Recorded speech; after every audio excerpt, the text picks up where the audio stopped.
P K. Sasi KTDC chairman രാജിവെച്ചു എന്നുള്ളത് ഈ നവമാധ്യമങ്ങളിലൂടെ ആണ് ഞാൻ അറിഞ്ഞത്. അപ്പോൾ അദ്ദേഹം രാജിവെച്ചതിന് അദ്ദേഹത്തിൻ്റേതായിട്ടുള്ള കാരണം ഉണ്ടാവും. പാർട്ടി വിടാൻ സാധ്യതയില്ല എന്നാണ് എനിക്ക് തോന്നുന്നത്. നിങ്ങളിപ്പോൾ പറഞ്ഞത് ഊഹാഭോഗമല്ലേ? നമുക്ക് നിങ്ങൾ പറയുന്ന ഊഹാഭോഗത്തിൽ വെച്ചിട്ട് മറുപടി പറയാൻ സാധ്യമല്ല. മാത്രമല്ല അദ്ദേഹം ഇപ്പോഴും പാർട്ടി മെമ്പർഷിപ്പുള്ള ആളാണ്. അപ്പം അതുകൊണ്ട് തന്നെ മാധ്യമങ്ങൾ ചോദിക്കുന്ന ഊഹാഭോഗത്തിനനുസരിച്ച് മറുപടി പറയേണ്ട കാര്യമില്ല. നിങ്ങൾ എന്നോടല്ല അദ്ദേഹം രാജിവെച്ചതിനെ കുറിച്ച് ചോദിക്കേണ്ടത്. നിങ്ങൾ അദ്ദേഹത്തെ പോയി കണ്ട് എന്തിനാണ് നിങ്ങൾ KTDCയുടെ ചെയർമാൻ സ്ഥാനം രാജിവെച്ചത് എന്ന് P.K. ശശിയോട് ചോദിക്കുക. അദ്ദേഹം പാർട്ടിയുടെ മെമ്പർ എന്ന നിലയ്ക്ക്, ഞാൻ പാർട്ടിയുടെ ജില്ലാ സെക്രട്ടറി എന്ന നിലയ്ക്ക് ഞങ്ങൾ തമ്മിൽ ഈ കാര്യങ്ങൾ എന്തെങ്കിലും ചർച്ച ചെയ്തിട്ടുണ്ടെങ്കിൽ ഞാനത് വ്യക്തമാക്കാമായിരുന്നു.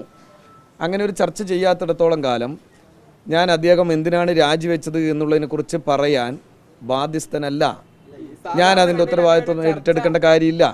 കാരണം പാർട്ടി അംഗമായ ഒരാൾക്ക് ഒരു പ്രധാനപ്പെട്ട ഉത്തരവാദിത്വം കൊടുത്താൽ അതിൽ അദ്ദേഹത്തിന് സ്വന്തമായി ഒരു തീരുമാനമെടുക്കുന്നതിന് മുമ്പ് പാർട്ടിയുമായിട്ടൊന്ന് ആലോചിക്കാമായിരുന്നു.